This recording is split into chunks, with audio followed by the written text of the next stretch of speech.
Welcome back to my real estate podcast with David Liberatore. I'm your host, and today we're diving into a question that I know a lot of people are wrestling with, especially down here on the Gulf Coast. Should you buy with cash or should you finance? It's such a common debate, and honestly, there's no one-size-fits-all answer. So David, thanks for being here. This is something you deal with all the time, right? Yeah, absolutely. Thanks for having me. And you're right. It's probably one of the most common conversations I have with buyers. Whether you're a first timer or a seasoned investor, this question always comes up. And the thing is, it really depends on your individual situation, your goals, and what the market looks like at any given time. Okay, so let me ask you this. What are the biggest advantages to actually paying cash? Because I think a lot of people assume that's always the way to go, right? Right. So the obvious one is no mortgage payment. You own the property outright. There's no lender involved, no interest you're paying over 15 or 30 years. But there's more to it than that. When you're a cash buyer, you're incredibly competitive in the market. You can close fast. You don't have to worry about appraisals falling short. And sellers love that certainty. Plus, you've got flexibility. You can negotiate harder. You can take on properties that might need work because you're not constrained by what a lender will approve. Oh, wow. Yeah. I hadn't really thought about the appraisal thing. So you're saying a lender might look at a property and say, nope, not worth what you're paying. But as a cash buyer, that's not your problem? Exactly. And that can be a real issue, especially in markets where prices are moving quickly or in areas with older homes that might not appraise as high as you'd hoped. As a cash buyer, you're making your own call on value.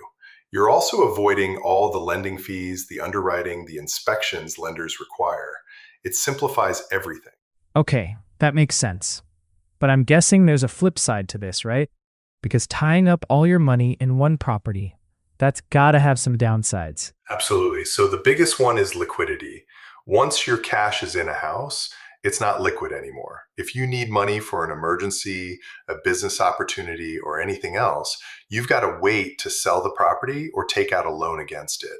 And there's an opportunity cost too. What else could that money be doing? Could you be investing it elsewhere, getting returns in the stock market or other ventures? When you finance, you're keeping your cash available and flexible. Right. So you're not just paying interest. You're also potentially missing out on other opportunities. What about from a tax perspective?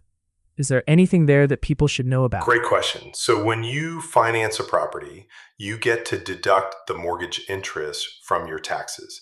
That can be substantial, especially in the early years of a loan when you're paying mostly interest. As a cash buyer, you lose that deduction entirely.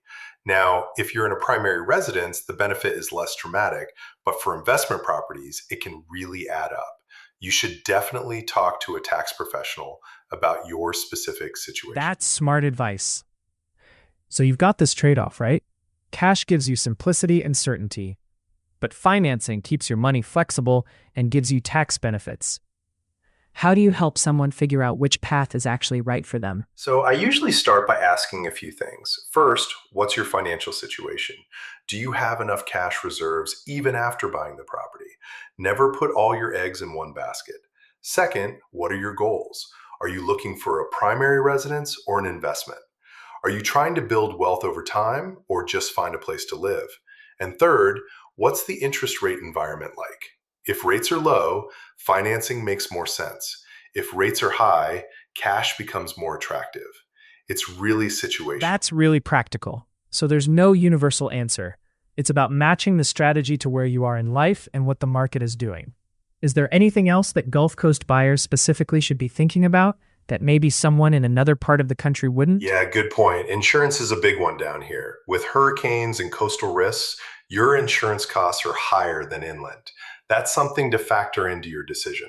Also, the market here moves fast. Inventory can be tight, especially in desirable areas. So being a cash buyer can really give you an edge.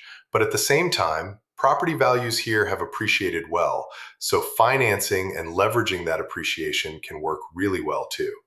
It's just a different calculus than you do elsewhere. That's really helpful perspective.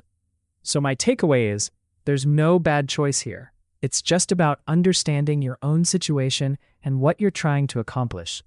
David, thanks so much for breaking this down. This is the kind of stuff that people really need to think through carefully, and I appreciate you making it make sense. Hey, I appreciate that. And honestly, if anyone's wrestling with this decision, just reach out. Every situation is unique, and it's worth having a real conversation about what's best for you and your family.